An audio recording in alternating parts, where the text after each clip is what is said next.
Allah Akbar. Raghead. It was... Obviously I don't wear a rag on my head now. But it's derogatory.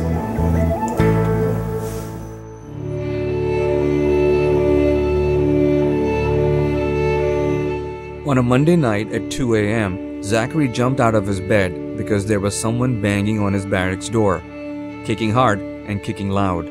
What happened that night? I was sleeping. Just like, it was a normal night, I was sleeping. And in the middle of the night, I was waken up by a loud beating. Maybe a knocking or a kicking at my door. So I got up, I put some clothes on. I went to open the door, and a note fell. I looked down the hallway, I picked the note up, and I opened it up, and it reads, "You raghead, burn in hell." Raghead. Raghead. But you don't wear a rag on your head. That's a very common term, raghead. But a lot of these are very ignorant names. Raghead. It was... Obviously I don't wear a rag on my head now. But it's derogatory. And those are the type of names that have been... I'm Muslim, and they associated raghead with Muslim. Obviously this individual is not educated. Obviously knows nothing about me or Islam or what I believe or what the teachings are. But he knows I'm Muslim, so he wrote raghead. That's the comparison in words I'm speaking about. The comparison in thoughts, the perception. It all ties into the perception. And people have used they've used these words to address you directly? Unfortunately, yes. Guys I work with. At Fort Hood? Yes. I had my first sergeant, which is the highest ranking individual appointed over me at that unit, ask me in front of the group if I was involved in a terrorist organization.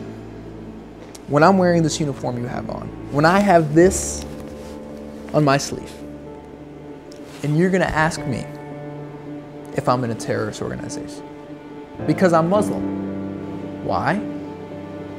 Apparently he drew the two words together. Apparently that's his perception. Did you try to address it? Did you tell him that, you can't do that, sir?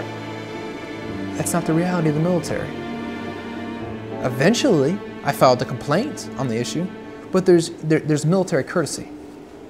A private in the United States Army is not going to speak up and just tell a first sergeant, "Hey, first sergeant, what do you mean?" It doesn't happen. I asked Captain Arata what he and his team felt when they found out that somebody had left a threatening note on Specialist Klawonn's door. When this happened, this situation, a very, very recent situation, happened, obviously it upset me immensely. It upset the rest of the battery, his teammates in my battery, and obviously everybody's very supportive of him in our battery and his faith and what he does. And everybody really, they don't know him because he's Muslim, they know him because he's a great soldier. And so when something like that happens, it's just a shame. It really is just a shame.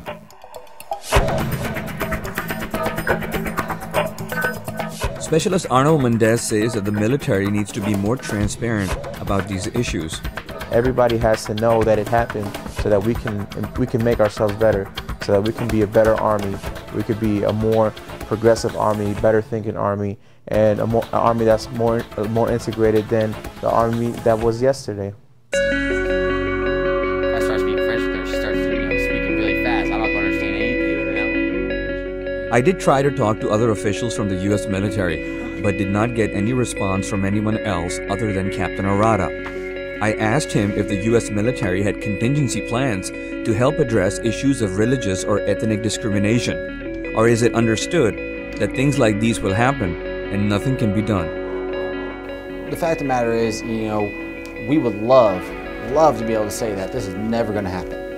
Never, ever, ever going to happen in the United States Army. We're just that disciplined, we're that awesome, and we are an incredibly disciplined force. But to be able to say that that's never going to happen is just silly. I mean, it's wishful thinking. Things are going to happen, and we do have policies in place to attempt to prevent those situations. We kind of hope that by the time they get to the unit, they will have learned enough about each other and about all these different cultures that stuff won't happen. But the fact of the matter is, it will. It's going to happen. You're going to have those onesies and twosies out there that They just, they don't understand. They have preconceived notions, and they act on those preconceived notions until they find out better, until those preconceived notions are challenged. I know technically that we're fighting a war on terror, but I don't see terror as Islam. Islam is peace.